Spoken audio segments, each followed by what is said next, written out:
ఈరోజు రాష్ట్ర వ్యాప్తంగా మా వైఎస్ఆర్ కాంగ్రెస్ పార్టీ విద్యార్థి యువజన సంఘం ఆధ్వర్యంలో ఈరోజు నిర్వహిస్తున్న నిరసనలు అంటే ఈరోజు ఈ ప్రభుత్వానికి వ్యతిరేకంగా ప్రజా వ్యతిరేక ప్రభుత్వంగా ఈరోజు ఈ ప్రభుత్వం నడుస్తుంది కాబట్టి ఈరోజు మా విద్యార్థి విభాగ సంఘం యువజన విభాగ అనుబంధ సంఘాలతో ఈరోజు మేము నిరసనలు రాష్ట్ర వ్యాప్తంగా చేపట్టడం జరిగింది.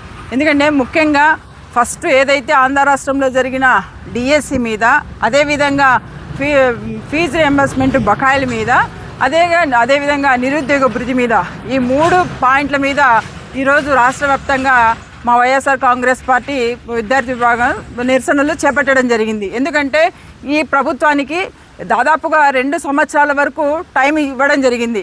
ఇప్పటికీ కూడా ఇక్కడ నిరుద్యోగులకు కానీ విద్యార్థులకు కానీ ఎక్కడ కూడా న్యాయం చేయని పరిస్థితి రాష్ట్ర ప్రజలందరూ కూడా గమనిస్తున్నారు, మనందరం కూడా చూస్తున్నాం. ఈరోజు చూసుకుంటే ఆంధ్ర రాష్ట్రంలో జరిగిన 2025 మెగా డిఎస్సి అని ఈరోజు ఈ ప్రభుత్వం చాలా గొప్పలు చెప్పుకుంటుంది. ఇది మెగా డిఎస్సి కాదు, ఇది దగా డిఎస్సి అని చెప్తున్నాం. ఎందుకంటే ఈరోజు ఆంధ్ర రాష్ట్రంలో జరిగిన డిఎస్సిలో అనేకమైన అక్రమాలు, అవినీతి జరిగింది. కావాలంటే మీరు ఎందుకు దీన్ని సిబిఐ ఎంక్వైరీకి వేయలేకున్నారు అని మేము ఈ సందర్భంగా అడుగుతున్నాం. మీరు ఏదైతే ఈ డిఎస్సిలో అక్రమాలు జరగలేదని మీరు అంటున్నారు కదా, మరి మీరు సిబిఐ ఎంక్వైరీ చేయడానికి మీకు ఎందుకు ధైర్యం లేదు అని అడుగుతున్నాం. ఎందుకంటే ఈ డిఎస్సిలో అక్రమాలు జరిగాయి, అవినీతి జరిగింది, స్కామ్ జరిగింది అని నిరుద్యోగులందరూ కూడా ఈరోజు అనుకునే పరిస్థితి. ఇవన్నీ వాస్తవాలు కూడా. కాబట్టి తక్షణమే ఏదైతే ఈరోజు నిరుద్యోగులకు సంబంధించి వాళ్ళ జీవితాలతో చెలగాటం ఆడినారో ఈ ప్రభుత్వం తప్పకుండా నైతిక బాధ్యత తీసుకొని ఈ విద్యాశాఖ మంత్రి గారు లోకేష్ గారు తక్షణమే రాజీనామా చేయాలి. ఎందుకంటే ఈరోజు కేంద్రంలో అందరం చూసాం, అక్కడ విద్యాశాఖ మంత్రి నైతిక బాధ్యత తీసుకొని నీట్ పేపర్ ఎక్కడైతే అక్రమాలు జరిగాయని తెలిసిన తర్వాత కేంద్ర విద్యాశాఖ మంత్రి గారు అక్కడ రాజీనామా చేశారు. అదేవిధంగా ఈరోజు నిరుద్యోగులకు అందరినీ కూడా నైతిక బాధ్యత తీసుకొని ఇక్కడ ఖచ్చితంగా విద్యాశాఖ మంత్రి గారు రాజీనామా చేయాలని మేము తెలియజేస్తున్నాం. ఎందుకంటే ఈరోజు ఈ ప్రభుత్వం చెప్తుంది డిఎస్సికి ఎక్కడికైనా చర్చకు రండి అని మేము సిద్ధమంటున్నారు. చర్చకు రమ్మంటున్నారే కానీ మీరు చర్చకు వచ్చి కూర్చోవడం ఎక్కడ జరగలేదు. ఎందుకంటే డిఎస్సిలో అక్రమాలు జరిగాయి. ఎందుకు మరి అందరికీ తెలుస్తుంది. ఈరోజు డిఎస్సిలో ఫస్ట్ మెయిన్గా జరిగింది మా స్పోర్ట్స్ కోటా వచ్చేటప్పటికి స్పోర్ట్స్ కోటాలో ఏదైతే కొత్తగా ఎప్పుడు లేని విధంగా కొత్త జీవోలు తీసుకొచ్చి ఈరోజు స్పోర్ట్స్ కోటాను 421 పోస్టులు స్పోర్ట్స్ కోటా కింద ఇవ్వడం జరిగింది. అది కూడా టెట్, అదేవిధంగా డిఎస్సి అర్హత పరీక్ష ఎటువంటివి లేకోకుండా కూడా పోస్టులు ఇవ్వడం, స్పోర్ట్స్ కోటాలో పోస్టులు ఇవ్వడం ఇవి అక్రమాలు కాదా అని నేను అడుగుతున్నా. అదేవిధంగా ఏదైతే certificates, fake certificates, backup certificates, fake certificates పెట్టి ఈరోజు అనర్హులకు అందరికీ కూడా మీరు ఉద్యోగాలు ఇవ్వడం మాట వాస్తవం కాదా అని నేను అడుగుతున్నా. ఇవన్నీ కూడా అనుమానాలు కాదు, వాస్తవాలని తెలియజేస్తున్నాం. ఎందుకంటే ఎప్పుడు లేదు స్పెషల్ డిఎస్సి, ఎప్పుడు కూడా స్పోర్ట్స్ కోటాకు సపరేట్ డిఎస్సి అనేది ఎప్పుడు లేదు. డిఎస్సిలోనే స్పోర్ట్స్ కోటాకు సంబంధించి ఉద్యోగాలు వచ్చేటివి. ఈరోజు 1:1 రేషియోలో మీరు సర్టిఫికెట్ వెరిఫికేషన్కి పిలిపించి ఈరోజు వాళ్ళు ఫైనల్ లిస్ట్లో వాళ్ళ పేర్లు లేకుండా చేయడం వాస్తవం కాదా? ఇవన్నీ కూడా అంటే ప్రతి ఒక్కటి కూడా డిఎస్సిలో జరిగినట్టు అన్నీ కూడా ఈరోజు ఆరోపణలు కాదు, వాస్తవాలని తెలియజేస్తున్నాం. మీరు ఎప్పుడైతే నోటిఫికేషన్ ఇచ్చినప్పటి నుంచి కూడా నోటిఫికేషన్ ఇచ్చినప్పటి నుంచి పోస్టులు వచ్చేంత వరకు కూడా ప్రతి స్టెప్పు మీరు ప్రతి చోట కూడా రూల్స్ బ్రేక్ చేసి మీరు ఈరోజు డిఎస్సిని నిర్వహించడం జరిగింది. డిఎస్సిలో పోస్టులు ఇవ్వడం జరిగింది. ఈరోజు ఇది నిజంగా ఇది మెగా డిఎస్సి అని మీరు చెప్పుకుంటున్నారు కానీ ఇది దగా డిఎస్సినే. మేము దీనికి సంబంధించినంతవరకు ఆధారాలతో సహా కూడా మేము గవర్నర్ గారికి కూడా రిప్రజెంట్ చేయడం జరిగింది. ఈరోజు మా ఎంపీలందరూ కూడా పార్లమెంట్లో కూడా ఈరోజు వాళ్ళు వాయిదా తీర్మానం కూడా డిఎస్సి మీద కూడా అడగడం జరిగింది. ఎందుకంటే ఆంధ్ర రాష్ట్రంలో జరిగిన డిఎస్సి మీద ఖచ్చితంగా సిబిఐ ఎంక్వైరీ జరగాలని మేము డిమాండ్ చేస్తున్నాం. అదేవిధంగా ఈరోజు చూసుకుంటే ఫీజు రియంబర్స్మెంట్, ఈరోజు విద్యార్థులందరూ కూడా వాళ్ళ తల్లిదండ్రులు ఎంతో బాధపడే పరిస్థితి. దాదాపుగా 9,000 కోట్లు ఈరోజు బకాయిలు పెట్టారు. నిజంగా ఈరోజు ఏదైతే విద్యార్థులు వాళ్ళ చదువులు చేసుకున్న కంప్లీట్ అయిన తర్వాత సర్టిఫికేట్స్ తీసుకోవడానికి పోతే అక్కడ మేనేజ్మెంటు వాళ్ళకు ఫీజు కట్టాలని వాళ్ళని ఇబ్బంది పెట్టే పరిస్థితి. ఇటు మీరు ఈ ప్రభుత్వము ఇటు మేనేజ్మెంట్స్కు అదేవిధంగా ఇటు విద్యార్థులకు ఇద్దరికీ కూడా ద్రోహం చేస్తుంది, మోసం చేస్తుందని తెలియజేస్తున్నాం.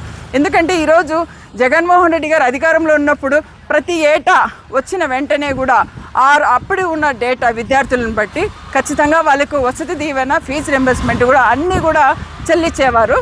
ఆ రోజు విద్యార్థులు కూడా ఎటువంటి టెన్షన్ లేకుండా కూడా ఎగ్జామ్స్ రాసి వాళ్ళ కోర్సు కంప్లీట్ చేసి బయటకు వచ్చే పరిస్థితి. కానీ ఈరోజు ప్రతి విద్యార్థి వాళ్ళ తల్లిదండ్రులు ఇద్దరు కూడా బాధపడే పరిస్థితి, భయాందోళనకు గురయ్యే పరిస్థితి ఈరోజు ఈ ప్రభుత్వంలో నడుస్తుంది. అదేవిధంగా చూసుకుంటే నిరుద్యోగ భృతి ఎంత గొప్పలు చెప్పారంటే ఈ ప్రభుత్వం అధికారంలోకి రావడానికి సూపర్ 6 నిరుద్యోగ భృతి అని చెప్పడం జరిగింది. నిరుద్యోగ భృతి కూడా ఎక్కడికి వెళ్ళినా ఊదరగొట్టడం, ప్రతి ఎన్నికలలో ఏ సభలకు వెళ్ళినా కూడా ఊదరగొట్టారు. మేము అధికారంలోకి వచ్చిన వెంటనే ప్రతి ఒక్క ఇంటికి ప్రతి ఒక్క నిరుద్యోగికి 3,000 నెలకు 3,000 చొప్పున ఇస్తామని చెప్పడం జరిగింది.